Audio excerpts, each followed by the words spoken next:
परिस्थिति सही नहीं है, वस्तु स्थिति सही है। आज राग रंग है, ये भी चला जाएगा। कल वैराग्य का प्रसंग होगा, परसों हम फिर झूमने लगेंगे केवल ज्ञान की प्राप्ति के साथ ही, अनंत चतुष्टय की प्राप्ति के साथ ही। ये संसार के दृश्य ऐसे ही बदलते हैं। तो इन बदलते हुए दृश्यों के बीच में हमारे भीतर में कुछ चेतना का एहसास हो, कुछ जागृति हो। इसके लिए आगे की 45 मिनट की चर्चा के लिए विषय चुना है, और वो विषय है अवसर चूकने योग्य नहीं है। आज के समय में तत्व की रुचि पैदा होना सरल है, यद्यपि वो भी कठिन है, लेकिन फिर भी सरल है। लेकिन उसको मेंटेन रखना कठिन है। जैसे एक बार हाथी खरीदना सरल है, लेकिन उसकी रोज की खुराक कठिन है। एक बार पक्का जी करके कुछ ऐसा वैसा करके हाथी खरीद तो लो, लेकिन उसके लिए जो पालन पोषण के लिए जो रोज की खुराक चाहिए, वो उससे भी मुश्किल मामला है। इसी तरह आज तत्व रुचि उत्पन्न तो हो जाए, लेकिन वो तत्व की रुचि, वो ऊष्मा, वो बनी रहे, वो निरंतर वृद्धिंगत रहे, ये काम आज के समय में बड़ा मुश्किल है। और जो काम मुश्किल है, उसी पे अपन थोड़ा ही चर्चा कर ले। इसलिए चर्चा का विषय क्या चुना है? अवसर चूकने योग्य नहीं है। जैसे 12 भावनाओं को वैराग्य उपावन माई, वैराग्य उत्पन्न करने वाली माँ कहा है। ये 12 भावनाएं मतलब 12 प्रकार के यथार्थ, 12 प्रकार के प्रकृति की वो बातें जो किसी भी समय भूलने योग्य नहीं है। प्रकृति के वो 12 इशारे, प्रकृति के वो 12 संकेत जो हर पल स्मरण करने लायक हैं, उन्हें ही हम 12 भावना कहते हैं। उन 12 भावनाओं में एक भावना है बोधि दुर्लभ। ये बोधि दुर्लभ भावना ही अवसर चूकने योग्य नहीं है, इस रूप में हमारे बीच में आएगी।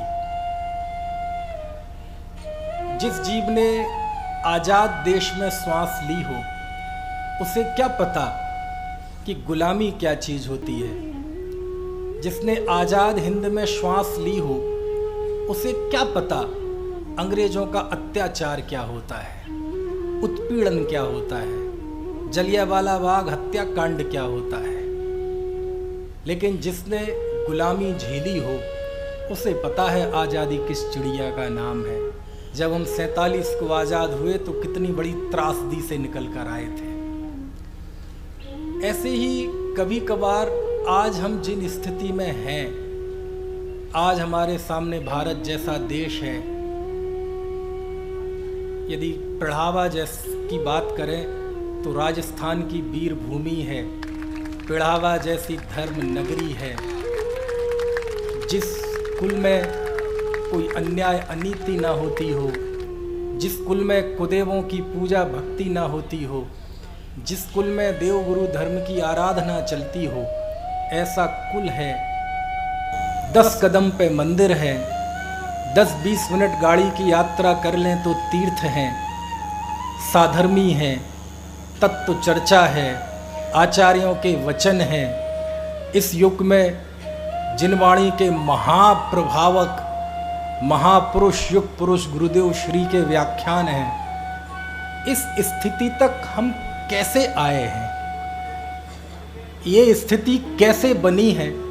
यदि इसकी चर्चा सच में बहुत गंभीरता से यदि हम विचार करें तो हमारी सारी जड़ता टूट जाए। क्योंकि कभी कभी हमें पता नहीं चलता कि आज हम जिस स्थिति में बैठे हैं, यह कहाँ से फिल्टर होके आए हैं। और इसका इतिहास, हम सब का इतिहास हमारे शास्त्रों में हमारे पूज्य आचार्यों ने वर्णित किया है। और उसकी शुरुआत की आचार्यों ने निगोद से, कहाँ से कि निगोज से। हम सब जितने जीव यहाँ बैठे हुए हैं, सबका एक ही हेडक्वार्टर है, जिसे शास्त्र में निगोद कहते हैं। हर 6 महीने 8 समय में 608 जीव वहाँ से निकलते हैं और यहाँ से 608 जीव मोक्ष जाते हैं। ये क्रम अनादिकाल से चल रहा है, चलता रहेगा। इस क्रम का कभी कोई उल्लंघन नहीं कर सकता। दुनिया में निगोद ही है अनंत, बाकी सब असंख्यात हैं। या तो निगोद अनंत हैं या सिद्ध भगवान अनंत हैं। बाकी 2 इंद्रिय, 3 इंद्रिय, 4 इंद्रिय, पंचेंद्रिय, ये सब तो असंख्यात हैं। अनंत के आगे इन 2 इंद्रिय, 3 इंद्रिय, 4 इंद्रिय की कोई हैसियत नहीं है। संख्या की दृष्टि से देखा जाए मुट्ठी भर भी नहीं है, समुद्र में बूंद जितने भी नहीं है। अनंतो संख्या तो किसकी है? या सिद्धों की है या निगोदियों की है। और 6 महीने 8 समय में 608 जीव निकलते हैं। कौन से न्याय से? तो शास्त्रों में लिखा, जैसे भणभूजे में से कोई चना ऐसा उछल कर बाहर आ जाए। भणभूजा तो जानते नहीं जानते अर्पित, ये चने वगैरह भूजे जाते हैं जहाँ, उस भणभूजे में से जैसे एक चना कोई उछल कर बाहर आ गया, ऐसी अनंत नित्य निगोद में से 6 महीने 8 समय में मात्र 608 जीव। मात्र क्यों कह रहा हूं? क्योंकि उन 608 में से एक जीव को लो तो वो एक जो निकला है ना तिम्बड़िया जी, अनंत नहीं निकले हैं तब वो एक निकला है। आप ऐसे समझ लीजिए जैसे ताश में 52 पत्ते होते हैं और उन 52 पत्तों में एक हुक्म का इक्का होता है। ऐसे हमने ताश को पीस दिया, अब हम ऊपर से एक पत्ता निकालेंगे और वो हुक्म का इक्का निकलना चाहिए। तो वो हुक्म का इक्का निकलने का चांस कितना है? 1/52। समझ गए? ये उसका चांस है निकलने का। वो अलग बात है कि ऊपर में ही लो और इत्तेफाक से वो पहले ही निकल आए, लेकिन चांस कितने हैं? 1 के 52 हिस्से करो, इतना चांस है, इतना अवसर है कि पहला पत्ता हुक्म का इक्का निकल आए। ऐसे ही कोई व्यक्ति जब नित्य निगोद से निकलता है एक जीव, तो एक जीव कब निकलता है? उसके सामने अनंत जीव हैं जो नहीं निकलते हैं, तब एक निकलता है। यानी उसके निकलने के चांस 1/अनंत है। समझ में आया? यही कारण है कि आचार्यों ने लिखा कि दुर्लभ है निगोद से थावर। निगोद से निकलकर कोई जीव स्थावर हो जाए, ये बड़ा दुर्लभ है। अनंतों नहीं निकलते तब कोई एक जीव चिन्मय पृथ्वी कायक होता है। अनंतों नहीं निकलते तब एक जीव जाके जल कायक होता है। अनंतों नहीं निकलते तब एक जीव अग्नि कायक होता है। लेकिन यहाँ बैठे एक एक व्यक्ति की झोली में इतना पुण्य था कि हम उस नित्य निगोद से भी निकल के आ गए, उन स्थावर दशाओं से भी निकल कर आ गए। लेकिन स्थावर से भी ज़्यादा कठिन होना विकलत्र, 2 इंद्रिय, 3 इंद्रिय, 4 इंद्रिय होना भी बहुत दुर्लभ है, बहुत दुर्लभ है। समझ में आया? कीड़े मकोड़ा होना भी बड़ा दुर्लभ है, क्योंकि कीड़े मकोड़ों की भी संख्या असंख्यात है। समझ में आया? लेकिन हम सबका सौभाग्य था, पुण्य था कि हम सब उन विकलत्रय की अवस्था से भी निकलकर आ गए और पंचेंद्रिय हो गए। ये क्या बता रहा हूँ मैं? ये हम सबका इतिहास बता रहा हूँ, क्योंकि वर्तमान का सही मूल्यांकन तब होता है जब हम अपना इतिहास जानते हैं।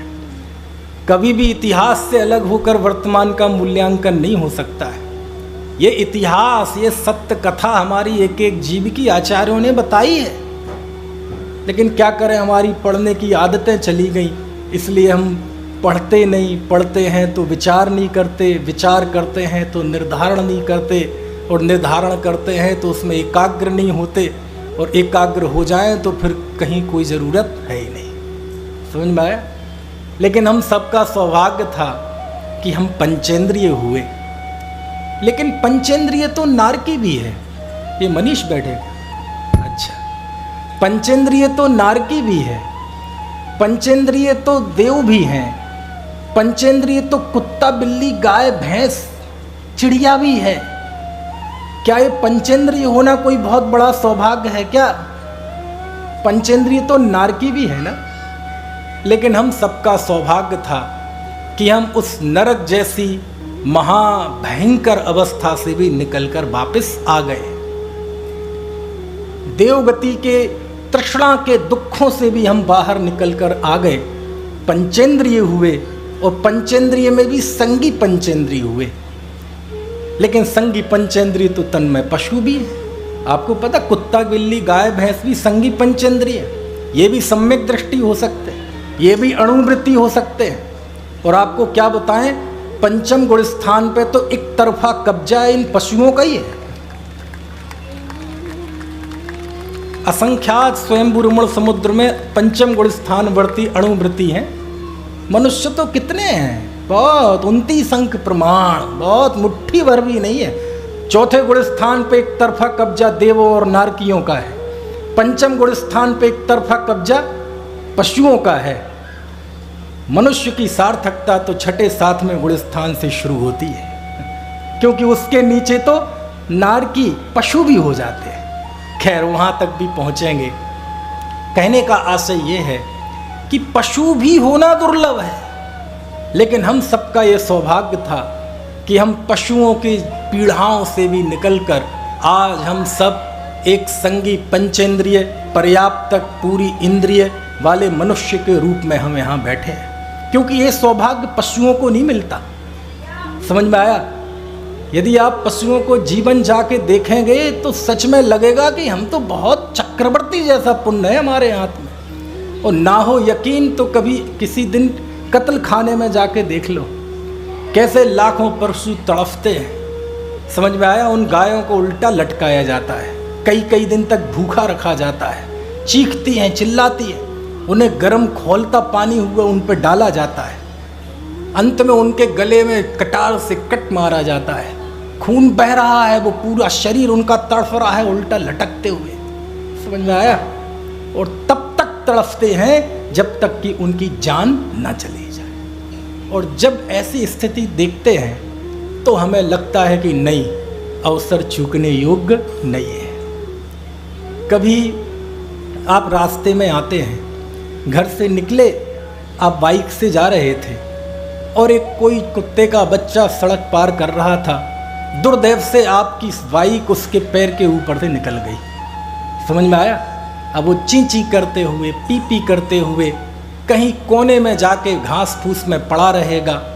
एक समय तक तो वो ची ची पी पी करेगा, लेकिन दर्द का स्तर वो हो जाएगा कि मुंह से चीख भी नहीं निकलेगी। वो तड़फता हुआ कहीं घास फूस में पड़ा रहेगा। एक आध दिन बाद वह मर जाएगा। मरने के एक आध दिन बाद उसमें से बदबू उठना शुरू हो जाएगी, और जब बदबू उठना शुरू होगी तो मोहल्ले वाले किसी को 50-100 रुपये दे के उसे फेंकवा देंगे। तब उसको देख के लगता है कि देखो, निगोज से तो ये भी निकला, विकलत्रय से तो ये भी निकला, पंचेंद्रिय तो ये भी हुआ, संगी पंचेंद्रिय तो ये भी हुआ, लेकिन इसकी झोली में इतना पुण्य नहीं था कि वो मनुष्य होता और हम आपकी तरह जिनवाणी के सामने बैठ के तत्व ज्ञान सीखता। कुछ बात समझ में आ रही है कि नहीं? जहाँ मैं रहता हूँ मेरठ, पहले मैं खतौली में रहता था। नौकरी अभी भी खतौली में है, अप डाउन करता हूँ मेरठ से। तो वो गन्ने का इलाका है। अभी आप हस्तिनापुर आएंगे चिदायतन के पंचकल्याणक में तो आपको गन्ने के खेत चारों ओर दिखाई देंगे। वहाँ भगवान ऋषभ देव का प्रथम आहार भी हुआ था, और वो भी काय का हुआ था? गन्ने के रस का। तब से ही ये गन्ने के रस की भूमि है। तो खतौली में एक बहुत बड़ी चीनी मिल है, शुगर मिल, त्रिवेणी शुगर मिल। और वहाँ के लोगों की ऐसी मान्यता है कि ये एशिया की सबसे बड़ी चीनी की मिल है। मैं खतौली में रहता था, रेलवे स्टेशन था, रेलवे स्टेशन के उस किनारे वो मिल थी, मैं रेलवे स्टेशन के इस तरफ रहता था, बीच में फ्लाईओवर था रेलवे ट्रैक के ऊपर। एक दिन मैं क्या देखता हूँ, मैं सुबह गया घूमने, सर्दी के दिन थे, वहाँ सर्दी बहुत पड़ती है। जो चिदायतन आए वो इस बात का ध्यान रखें। कपड़े लेके आए। तो सुबह का वक्त था, सुबह सैर के लिए मैं जाता था, वॉकिंग के लिए। ठंड खूब पड़ती है और कोहरा भी होता है। तो सुबह लगभग 6 बजे मैं घूमने गया तो मैंने क्या देखा, वहाँ मिल पे किसान लोग गन्ना लेके जाते हैं बेचने के लिए, और सुबह से ही लाइन लग जाती है। कोई ट्रक पे, कोई ट्रैक्टर पे, कोई बुग्गी पे। तो मैं जब सुबह घूमने गया तो मैंने देखा उतनी दूर से फ्लाईओवर शुरू हो रहा है, और उसके लगभग 50-60 मीटर पहले एक किसान एक बुग्गी में जुते हुए झोटा, झोटा जानते हैं आपने? झोटा क्या कहेंगे, पाड़ा, भैंसा, समझ गए क्या कहेंगे उसे अंग्रेजी में? अंग्रेजी में भैंसे को क्या कहते हैं? भैंस का तो पता है, बफेलो, बफेला।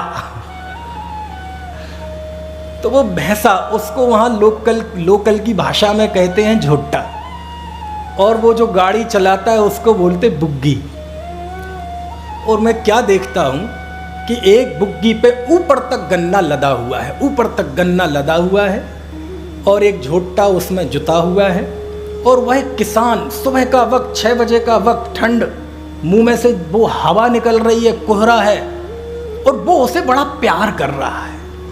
सारी 12 भावनाएं आ जाएंगी, बस जरा समझो तो बात को, है वो बड़ा प्यार कर रहा है, पुचकार रहा है, ऐसे थाप दे रहा है पीछे से, गुड़ खिला रहा है, पानी पिला रहा है, गन्ने खिला रहा है।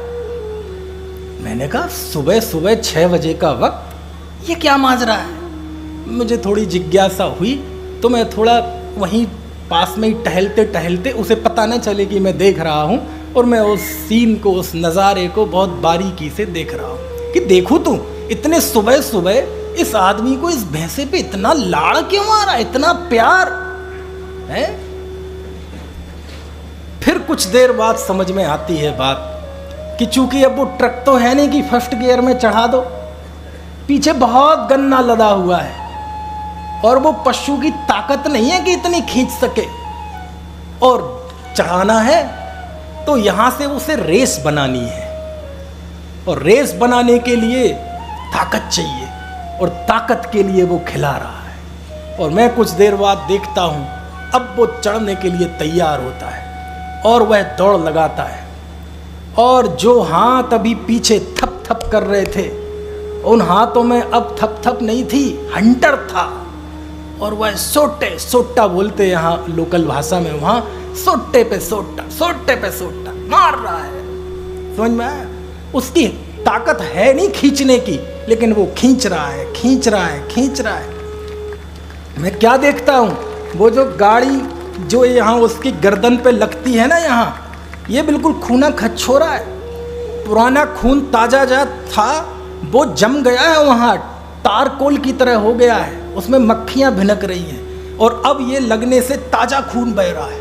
लेकिन फिर भी वह, उसे क्या मतलब इन बातों से, वह सोटे पे सोटा चलाता है, सोटे पे सोटा चलाता है, पूरी ताकत जितनी उसकी हो सकती है, सारी मर्दानगी वो वहीं निकालता है। समझ में आया? मैंने क्या देखा कि वो जब श्वास लेता है, कौन, वो झोटा, इतनी तेज उसकी श्वासें चल रही हैं कि ज्यों ही उसने श्वास छोड़ी आगे तो वो सड़क गीली हो जाती है, उतनी, इतनी तेज उसकी सांसें चल रही है, और वो चढ़ रहा है, चढ़ रहा है, चढ़ रहा है। अब वो रेलवे ट्रैक के ऊपर पहुंच गया जहां प्लेन जगह है। अब वहां जाकर वो एक किसान उसको फिर रोक लेता है। अब चैनल फिर से चेंज होता है, अब चाबुक गायब, अब वो फिर उसे पुचकारता है, गन्ना खिलाता है, गुड़ खिलाता है, उसे प्यार करता है। मैंने कहा देखो क्या संसार है। समझ में आया? एक प्रथमान योग ये हमारे चारों तरफ फैला हुआ है, चारों तरफ तत्व ज्ञान के और वैराग्य के निमित्त हैं, बस वो देखने की अपनी पात्रता चाहिए। समझ में आया? चैनल बदल गया, अभी जो सोटे पे सोटे चल रहे थे अब फिर से प्यार करने लगा हुआ है। मैंने कहा ये है क्या? बोले अब उतरना है, और चढ़ने में तो मेहनत ज़्यादा लगती है लेकिन खतरा कम है, उतरने में मेहनत तो कम लगती है नवीन भाई साहब लेकिन खतरा ज़्यादा है। जितने भी शिखर जी में गिरते हैं ना लोग, पार्श्वनाथ भगवान की टोंक से उतरते ही समय गिरते हैं क्योंकि बैलेंस बनाना पड़ता है। और जब वह वहां से उतरने के लिए तैयार कर रहा है और जब वह वहां से उतरता है तेजी से, तो कई बार ऐसी स्थिति बनती है उसका बैलेंस बिगड़ जाता है और पीछे से तेजी में वो ऊपर तक गन्ना लदा हुआ है वह आके उसके ऊपर गिरता है और बीच नेशनल हाईवे पर उसकी समाधि बन जाती है। और ऐसे किस्से आम हैं।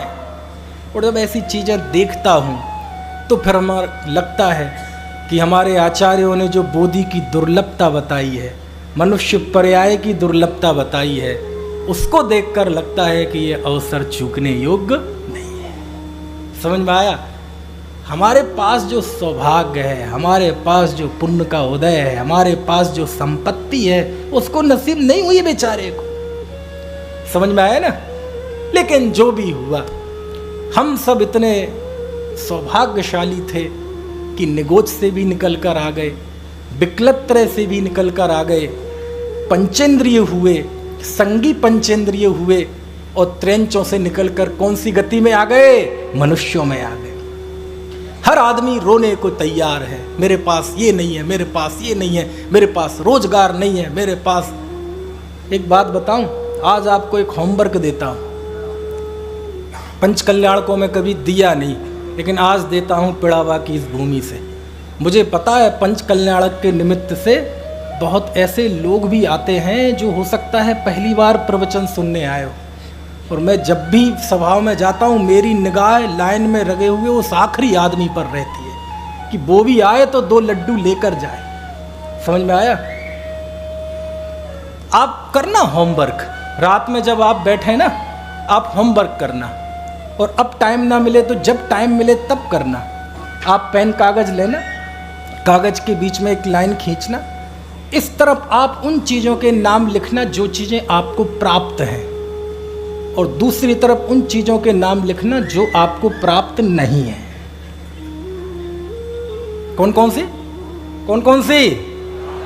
जो प्राप्त हैं, और दूसरी तरफ जो प्राप्त नहीं है, अभाव। एक तरफ भाव, एक तरफ अभाव। एक तरफ वो चीजें जो हैं हमारे पास, और दूसरी तरफ कौन सी चीजें जो हमारे पास नहीं है।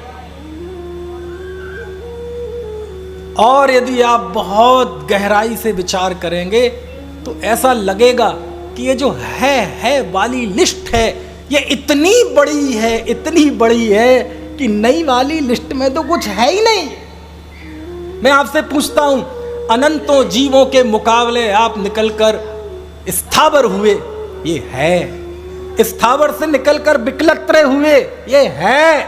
विकलत्रय से निकलकर पंचेंद्रिय हुए, ये है। पंचेंद्रिय से निकलकर संगी हुए, पर्याप्तक हुए, ये है। नरकों से निकलकर आ गए, ये है। पशुओं की दर्दनाक जिंदगी से निकलकर आ गए, ये है। बहुत लंबी लिस्ट है। लेकिन चलो, अंततः ये हुआ कि बहुत पुण्य के उदय से सब हम माँ के गर्भ में आ गए। लेकिन बात यहाँ तक रुकी नहीं। अभी हम यहाँ बहुत सौभाग्य को प्राप्त नहीं हुए। क्यों नहीं हुए? कितने ही जीव होते हैं वो माँ के गर्भ में आते हैं और माँ के गर्भ में ही उनकी मौत हो जाती है कि नहीं? यानी मनुष्य पर्याय मिलना तो दुर्लभ है, लेकिन मनुष्य पर्याय मिलने के बाद ये आयु, इतनी आयु मिले कि जितने आयु में हम आत्महित कर सकें, ये आयु मिलना बड़ा दुर्लभ है। कितने ही बच्चे होते हैं वो माँ के गर्भ में मर जाते हैं। बोलो, इतना बढ़िया मनुष्य भाव 1 सेकंड में खराब। समझ में आया ना? एक बहन के माँ के गर्भ में आया और उसने कुछ उल्टा सीधा खा लिया, गर्म चीजें कुछ खा ली, झटका लगा, गिर गए। बोलो, एक मनुष्य भाव पेट में खत्म। समझ में आया? आपको पता चाइना में 1 बच्चे का नियम है, अब तो 2 का हो गया। संयम तो है नहीं, बच्चे होते हैं और वहां लोग मनुष्यों का मांस खाते हैं, मनुष्यों का मांस खाते हैं। और जितना ताजा मांस होता है उतना महंगा बिकता है। यहाँ बच्चा पैदा हुआ और उस पहले से बुकिंग रहती है। यहाँ बच्चा पैदा हुआ और वह 10 मिनट में रेस्टोरेंट में पहुंच जाता है, 15 मिनट में उसे ओवन में पकाकर लोगों की थालियों में रख दिया जाता है। मनुष्य पर्याय तो उसे भी मिली, उस जीव को। त्रेंचों से निकलकर तो वो भी आ गया, विकलत्र से निकलकर तो वो भी आ गया, मनुष्य हो गया, पर्याप्तक हो गया। देखो तो जन्म हो गया, उसका गर्भ से निकल आया, जन्म हुआ, लेकिन उसको आयु नहीं मिली। समझ में आया? जीवन व्यर्थ हो गया उसका। अरे वो छोड़ो, हमारे भारत भूमि पर आओ, कितने लोग हैं, आप देश के हजारों हॉस्पिटल में चले जाइए, कितने बच्चे पेट में एबॉर्शन के नाम पे मार दिए जाते हैं और उनकी बोटियां सुबह हॉस्पिटल के कूड़ेदान में पड़ी रहती हैं जिन्हें कुत्ते चाटते हैं। समझ में आया? मनुष्य तो हुआ लेकिन उसे आयु नहीं मिली, उसे ऐसे माँ बाप नहीं मिले कि जो माँ बाप पंचों की उपस्थिति में सिर उठाकर देव शास्त्र गुरु की साक्षी में न्याय नीति पूर्वक विवाह करते, ऐसे माँ बाप उसे नसीब नहीं हुए। यदि उस बच्चे से पूछा जाता, बेटे तुम कैसे माँ बाप चाहते हो, तो वो कहता हमें गरीब माँ बाप झोपड़पट्टी में पैदा कर दो, लेकिन हमें ऐसे रईस ज्यादा नहीं चाहिए जो पेट में मरवाए। लेकिन हुआ ऐसा। इसका मतलब क्या है कि आज यदि हम जन्म हुए हैं और हमें ऐसे माता पिता मिले हैं कि जब हमारा जन्म हुआ तो बधाइयां गाई गई, जब हम गर्भ में थे तो गोद भराई हुई, जन्म लेने के बाद दावतें हुई, रिश्तेदार आए, शहनाई बजी। शहनाई तो शादी में बजती है, समझ में आया ना? ढोल नगाड़े बजे, रसमलाई, शाही पनीर और क्या क्या चलता है पिड़ावा में, वो सब। समझ में आया? ये वो सौभाग्य कईयों को नसीब नहीं होता, लेकिन हमारी झोली में वो पुण्य था। अरे कभी सुबह उठकर एक अपनी श्रद्धा का अर्घ से गलत अर्थ मत ले लेना, अष्टद्रव्य, कभी श्रद्धा से अर्घ अपने माता पिता को भी दो कि हे माता पिता, मैं धन्य हो गया तुम जैसे माता पिता पाकर। क्यों? मुझे जैसे आप माता पिता मिले लाखों को नसीब नहीं होते। समझ में आए ना? जो लोग घर से भागकर, समाज से भागकर, दुनिया से छुपाकर ब्याह करते हैं, उनकी जिंदगी क्या होती है, उनके बच्चे कैसे जिल्लत की जिंदगी जीते हैं। लेकिन हम सबका सौभाग्य था ये कि महापुण्य के उदय से हम मनुष्य भी हुए, हमें पूरी आयु भी मिली और ऐसे माता पिता मिले कि जब हम हुए तो हमारी बलिहारियां ली गई। बलिहारियां ली जाती। बलिहारियां किसे कहते हैं जानते हो? नहीं, क्या कहलाती बलिहारियां? हैं? बलैया। कैसे लेते जरा करके बताना। ऐसे लेते कि नहीं? अब क्या करें हम, अब जब ली गई होंगी उस समय तो याद नहीं, इसलिए हम तो वो ही ले लेते हैं। कौन सी? जिनवाणी माता दर्शन की बलहारियां। हर भजन में कितना भाव होता है। लिखने वाले ने किस मनु भूमि में वो लिखा होगा, हम नहीं पहुंच पाते। समझ में आए ना? पहुंचना चाहिए। बलिहारियां ली गई। बोलो ये सौभाग्य है कि नहीं है? लेकिन अच्छे माता पिता भी मिल जाएं, लेकिन पता चले जन्म से ही कोई लूला हो जाए, जन्म से कोई लंगड़ा हो जाए, जन्म से कोई अंधा हो जाए, जन्म से कोई मंद बुद्धि हो जाए, बताओ उसकी क्या अवस्था होगी? क्या करेगा बेचारा? मंद बुद्धि हो गया जन्म से। माता पिता बहुत अच्छे थे, पूरी आयु मिली, आंख नाक कान भी पूरे मिले, लेकिन मंद बुद्धि हो गया। बोलो अब वो मंद बुद्धि बेचारे जीवन कैसा बोझ बन जाता है, परिवार पे वो कैसा बोझ बन जाता है। जिस गली में जाता है वहीं गली वाले दुत्कार देते हैं उसे, घर वाले भी कहां तक उसका बचाव करें। बोलो क्या जिंदगी होगी? कुछ बात समझ में आ रही कि नहीं? अच्छी देह मिलना, इंद्रियां मिलना, बुद्धि पूरी मिलना, ये सारी चीजें शास्त्रों में लिखा है, ये उत्तरोत्तर दुर्लभ है। कैसी है ये? एक के बाद एक दुर्लभ है, एक के बाद एक दुर्लभ है। लेकिन अब तो पूरा हो गया है ना। कहते ऐसा नहीं है। कई बार माता पिता भी अच्छे हों, आयु भी पूरी हो, आंख नाक कान भी पूरे हो, लेकिन पैदा हो गए कहीं ऐसी भूमि में जहां लौकिक चकाचौंध तो पूरी थी, लेकिन कहीं कोई धर्म नहीं था, कहीं कोई मंदिर नहीं था, कहीं कोई विचरण करने वाले दिगंबर संत नहीं थे, कहीं कोई जिनवाणी का जहां हम पढ़ सकें, श्रवण कर सकें, ऐसा कोई केंद्र नहीं था। ऐसे किसी जंगल में या किसी ऐसे देश में पैदा हो गए जहां जैनाचार संभव नहीं। 6 घंटे का कि 6 महीने की दिन होती है और 6 महीने की रात होती है। 24 घंटे में से 22 घंटे का दिन होता है और 2 घंटे की रात होती है, अथवा 22 घंटे की रात होती है, 2 घंटे का दिन होता है, जहां दिगंबर साधु नहीं जा सकते। बोलो ऐसे स्थान पर कहीं पैदा हो जाते तो क्या होता? समझ में आया?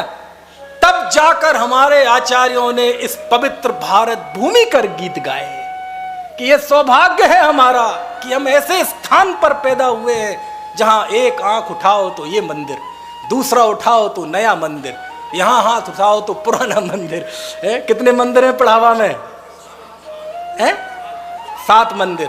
ये जो बन रहा है इस सहित या इस सहित 7 मंदिर। समझ में आए ना? ये सौभाग्य है कि नहीं? अरे मैं तो कहता हूं पड़ावा वालों की तो 5 उंगलियां घी में है। क्या चाहिए आपको? सब है, भारत जैसी पवित्र भूमि है। समझ में आए ना? जहां जिस गली में, आज तो हम ही गए तो 3-4 कई गलियों में हमें ही मंदिर मिल गए, 3-4 मंदिर के हम भी दर्शन करके आए। समझ में आए ना? जहां कितना कितना कितना अपनी झोली का विचार तो करो जरा, कितनी बड़ी झोली है हमारी। ये कौन सी लिफ्ट गिना रहा हूं चिन्मय में? ये वो लिफ्ट है जो है हमारे पास। बोलो इनमें से इतने लोग यहां बैठे, किसी की झोली में इससे कम पुण्य है क्या? और जरा सा 2 दिन की छुट्टी हो, 3 दिन की छुट्टी हो तो लोग क्या विचार करते? चलो सोनागिर चलते हैं, सोनागिर में सिद्धों की छांव में रहेंगे, चलो पंचकल्याणक कहां हो रहा है वहां चलते हैं। कहीं बहुत बड़ा कुछ करने की जरूरत नहीं है। बिल्कुल आंख खोलो, सारी चीजें सामने, आंख खोलो, सारी चीजें सामने। तत्वबोध पढ़ना है, आंख खोलो, सामने मंदिर है, जिनवाणी है, समझाने वाले गुरु हैं, सब कुछ है। बोलो समझ में आए ना? अपने इस सौभाग्य पे इतराओ इतराओ इतराओ। ये जो जिन मंदिर, जिन प्रतिमा हमें मिल जाती है ना, आप समझ नहीं सकते कितना सौभाग्य चाहिए इसके लिए। एक बार की बात है, 10 लक्षण पर्व था।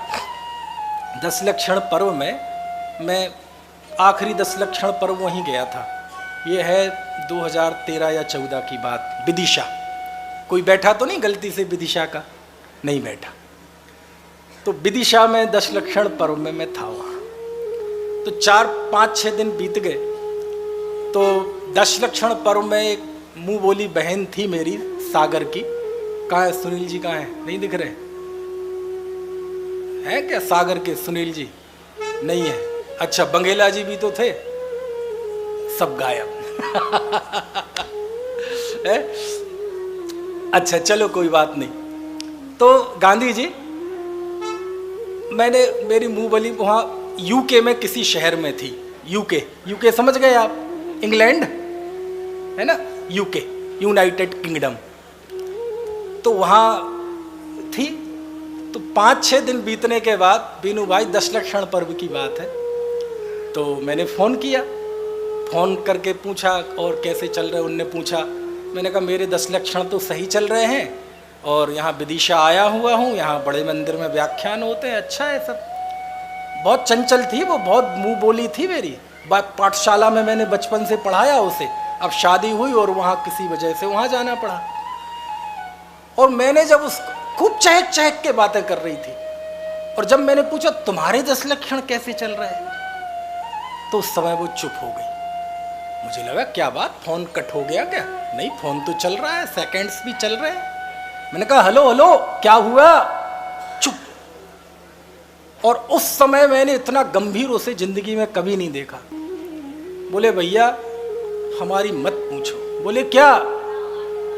बोले इतनी जिंदगी में पहली बार ऐसा हो रहा है कि 10 लक्षण के 6 दिन निकल गए हैं और अभी मुझे देव दर्शन भी मिला नहीं है। और उस समय उसने एक बात कही जो यहाँ जाके लग गई।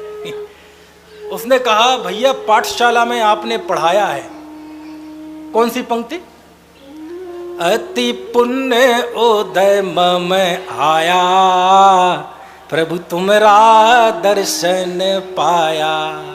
ये पंक्ति पाठशाला में हजारों बार पढ़ी, सैकड़ों बार परीक्षा दी, इनाम भी लिए, सम्मान भी हुआ, सैकड़ों बार पढ़ी जिंदगी में टेबटिया जी। लेकिन मालूम वो क्या बोली? ये लाइन आज समझ में आई है। समझ में कब आई है? आज। कौन सी पंक्ति? अति पुण्य उदय मम आया, प्रभु तुमरा दर्शन पाया। बोले ये पंक्ति समझ में आ जाई है। परीक्षाएं तो बहुत दी है, इनाम तो बहुत मिले हैं मंचों से, सर्टिफिकेट तो बहुत बटोरे हैं, लेकिन ये समझ में आ जाई है कि इसका अर्थ क्या है। अति पुण्य उदय का अर्थ क्या है? जिन बिंब का दर्शन मिलना, इसका अर्थ क्या है? मंदिर गांव में मिलना, इसका अर्थ क्या है? समझ में आती है बात की? नहीं समझ रहे हैं पढ़ावा वालों? कितना सौभाग्य है, साथ साथ मंदिर। सौभाग्य है। कौन सी लिफ्ट गिना रहा हूं सुकमाल जी में? वो लिफ्ट जो है कि लिफ्ट इतनी बड़ी है, इतनी बड़ी है, और आदमी काय को रोता रहता है, नहीं है, नहीं है। क्या नहीं है तुम्हारे पास? बोले मेरे पास रोजगार नहीं है। क्यों भूखे मर रहे हो? बोले शरीर में बीमारी है, एक अंगुल शरीर में 96 रोग होते हैं, पूरे शरीर में 5,68,99,584 तो उत्कृष्ट रोग होते हैं। इतने हैं क्या? बोले साहब इज्जत नहीं है, समाज में नाम नहीं है। अरे 60,000 वर्षों की हत्या करके जिसने चक्रवर्तित्व प्राप्त किया था, वह भी वृषभ शिला पे जब अपना नाम लिखने गया था तो एक दूसरे चक्रवर्ती का नाम मिटा के अपना नाम लिखा था। साहब बच्चे कहना नहीं मानते, तुम भगवान की कहना मानते हो क्या? कोई प्रॉब्लम ही नहीं है। नहीं वाली लिफ्ट में तो कुछ है ही नहीं, और है वाली लिफ्ट देखो कहां से शुरू होती है। निगोज से निकले टिक, स्थावर है, विकलत्र है, पंचेंद्रिय है, संगी हुए है, मनुष्य हुए है, अच्छी आयु मिली है, अच्छे माता पिता मिले है। और मैं तो अपना सौभाग्य मानता हूं कि मुझे ऐसे माता पिता मिले कि बचपन से ही हमने जिनको जिनेंद्र भगवान के दर्शन करने के लिए हाथ में नहा धो के बढ़िया पवित्र वस्त्र पहन के हाथ में चावल ले जाते हुए देखा। जिस गृहीत मिथ्यात्व को तोड़ने में व्यक्ति की जिंदगी निकल जाती है, हमें वो गृहीत मिथ्यात्व संस्कारों में ही नहीं मिला। समझ में आया ना?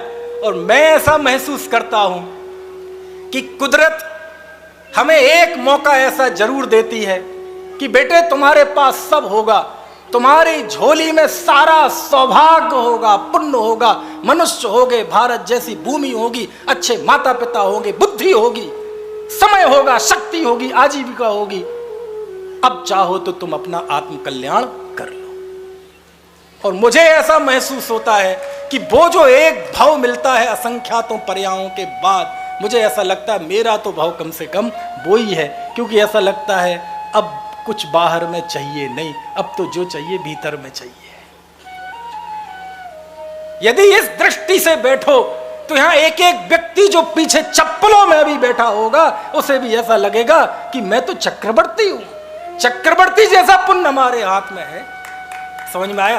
क्यों लिखा नहीं चाहता जैन धर्म बिन चक्रवर्ती भी होना, नहीं अखरता जैन धर्म से सहित दरिद्री भी होना। एक हाथ में चक्रवर्तित्व हो और एक हाथ में ये वस्तु का स्वरूप हो। नहीं चाहिए चक्रवर्तित्व, हमें वस्तु का स्वरूप चाहिए। वस्तु का स्वरूप बताने वाली वाणी चाहिए, वस्तु स्वरूप के साक्षात प्रतिपादक जिन बिंब चाहिए, वस्तु स्वरूप में हमारा ढांढस बनाने वाले साधन भी चाहिए। और यदि ये सब हमारे साथ है तो मैं चक्रवर्ती से भी कम नहीं।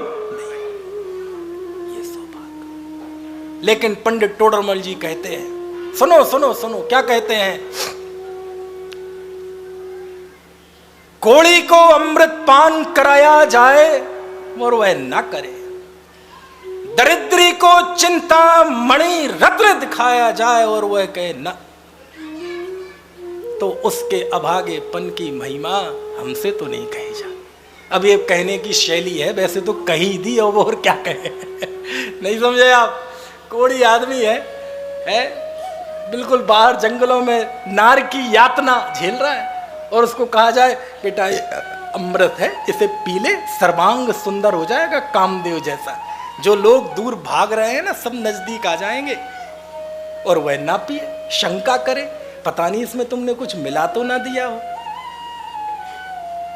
कीड़े मकोड़ों की जिंदगी जी रहा है, गरीबी झोपड़पट्टी में रह रहा है, भीख मांग रहा है, और उससे कहा जाए बेटा ये चिंतामणि रत्न है, इसे ले ले, 7 पीढ़ियां तुम्हारी सुधर जाएंगी। और वो ना ले वे, बोले पता नहीं तुमने इसमें कुछ मंत्र तंत्र ना कर दिया।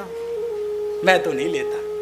पंडित टोडरमल जी कहते उसके अभागेपन की महिमा हमसे तो नहीं कही जाती। समझ में आए ना। तब आचार्य कहते हैं कि भैया बहुत दुर्लभ है, निगोद से स्थावर होना दुर्लभ, स्थावर से विकलत्रय होना दुर्लभ, विकलत्रय से मनुष्य होना दुर्लभ, मनुष्य में अच्छी देश, अच्छी बुद्धि, अच्छा है ना परिवार मिलना दुर्लभ, उससे अधिक दुर्लभ है दुर्वासना मंद होना, उससे अधिक दुर्लभ है ज्ञान की प्राप्ति, उससे अधिक दुर्लभ है सम्यक दर्शन की प्राप्ति, उससे अधिक दुर्लभ है रत्नत्रय की प्राप्ति, उससे अधिक दुर्लभ है केवल ज्ञान की प्राप्ति, और उससे भी दुर्लभ है मोक्ष की प्राप्ति। वहां तक पहुंचना है अभी। इसलिए मैं कहता हूं अवसर चूकने योग्य नहीं है। समझ में आया। जब हम ऐसी प्रवृत्ति देखते, एक व्यक्ति सुबह उठा, सुबह उठकर वहीं सुबह उठ के उसे मंदिर की याद आनी चाहिए, उसे याद आती है बेड टी की, उसे बिस्तर पे चाय चाहिए, तब लगता है कि हमारे हाथ से कुछ चूक रहा है। समझ में आया। जब सुबह उठते ही केवल दुकान का विचार, मकान का विचार, राजनीति का विचार, तब ऐसा लगता है कि जरूर हमसे कुछ छूट रहा है। समझ। कदाचित धर्म के क्षेत्र में आते हैं तो धर्म के क्षेत्र में धर्म भी हमारे लिए कभी कभार एक फैशन जैसी बन जाती है कि जो कोई फैशन करता है ना, तो अच्छे कपड़े पहन के, है ना, अच्छी घड़ी पहन के, है ना, और अच्छा चश्मा लगा के, थोड़ा उसे लगता है हाँ दुनिया में कुछ खास हूँ, तो ऐसा कभी उसका मूड बनता है। तो कभी कभार वो धर्म के क्षेत्र में आ जाता है, दर्शन भी कर लिए, कभी शिविर में चला गया, कभी स्वाध्याय भी कर लिया, मूड हुआ तो कभी दान भी दे दिया, और उसे लगने लगता हाँ अब मेरा जीवन संवर गया, अब मैं तत्व के बहुत नज़दीक जा रहा हूँ।